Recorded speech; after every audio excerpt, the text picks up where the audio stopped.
pero lo vendió y es el único país del mundo en que le vendió el 100% de la generación y distribución eléctrica a un vecino de Chile. Es decir, generando un problema de seguridad nacional. Bien, pero el gas producido en La Pampilla, que costaba 6 soles cuando era de Petroperú, ahora ¿cuánto cuesta el balón de gas doméstico? Alrededor de 40 soles. ¿Es un éxito o un fracaso? Eso es un fracaso. ¿Y de qué se deriva el fracaso? De haber privatizado al 100% La Pampilla por Fujimori. También a los chilenos que luego lo vendieron a los españoles actuales propietarios. Repsol. Bien.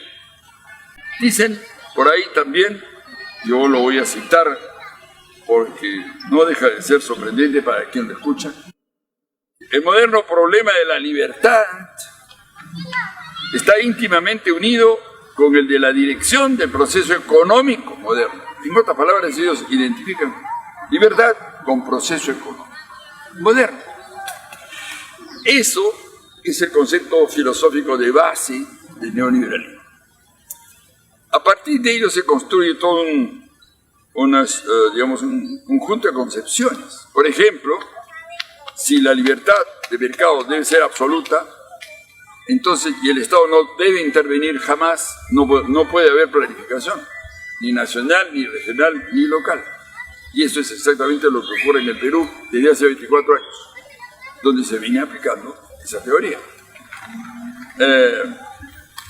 Si adicionalmente el Estado no debe intervenir, entonces, por ejemplo, usted, amigo, ¿por qué cree que no hay farmacias de turno?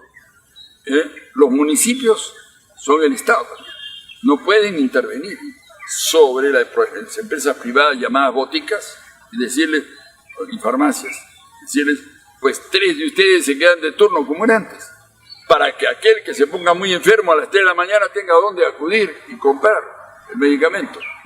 No se puede, porque el Estado no puede intervenir. Tampoco se puede aceptar en la teoría neoliberal conceptos como empresa estratégica o servicios básicos, que por supuesto muchos aceptamos, como por ejemplo el petróleo, la electricidad, el gas. Debería tener alguna injerencia, no ser estatizada necesariamente, alguna injerencia del Estado para evitar abusos, puesto que son bienes fundamentales. Sin embargo, ¿qué hizo Fujimori? Privatizó la electricidad al 100%. Si tan solo hubiera sido al 49%, yo creo que hubiese estado de acuerdo. Pero lo ha vendido y es el único país del mundo en que le vendió el 100% de la generación y distribución eléctrica a un vecino de Chile. Es decir, generando un problema de seguridad nacional. Bien, pero el gas producido en La Pampilla, que costaba 6 soles cuando era de Petroperú, ahora ¿cuánto cuesta el balón de gas doméstico? Alrededor de 40 soles. ¿Es un éxito o un fracaso? Eso es un fracaso. ¿Y de qué se deriva el fracaso? De haber privatizado al 100% La Pampilla por Fujimori. También a los chilenos que luego lo vendieron a los españoles actuales propietarios. Repsol. Bien. Así muchos otros ejemplos que no quiero, abundar, no puedo hacerlo en este corto periodo. Pero, sin duda, el consenso de Washington, que mencioné, fue entregado, ¿qué cosa era? Un conjunto de 10 recomendaciones de política económica para ser aplicadas en América Latina.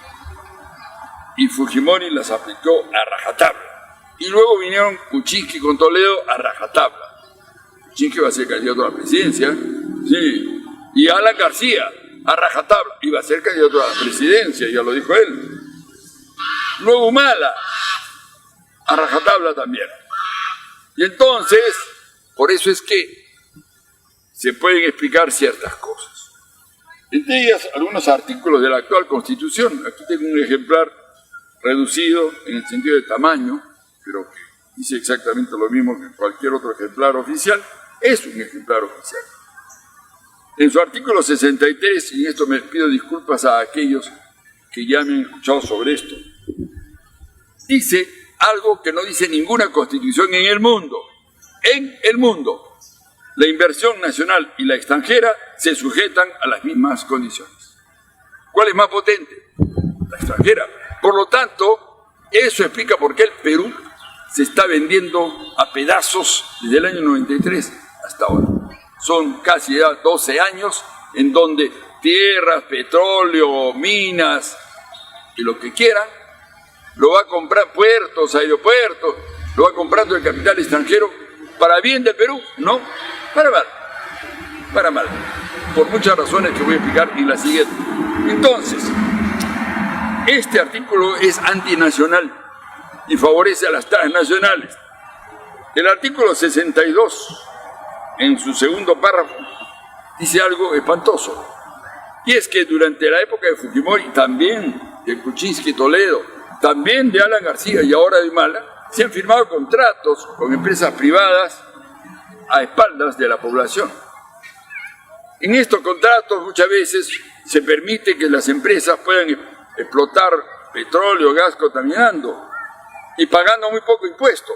Minas que no pagan impuestos casi, o que pagan mucho menos de lo que deberían pagar, o que trasladan la jurisdicción de cualquier lío con los trabajadores fuera del país, violando la soberanía patria en lo jurisdiccional.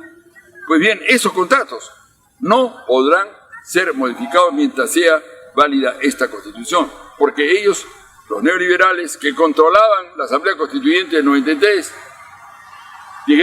pusieron un candado en el artículo 62, dice: los términos contractuales no pueden ser modificados por leyes u otras disposiciones de cualquier clase. O sea, esos contratos no podrían, si usted y yo llegáramos al gobierno hipotéticamente, y quisiéramos aumentar un poco esos impuestos, porque falta dinero para mejorar las escuelas, los sueldos de los profesores, los sueldos de los médicos, los hospitales, las carreteras, etc. Infraestructura, por lo menos.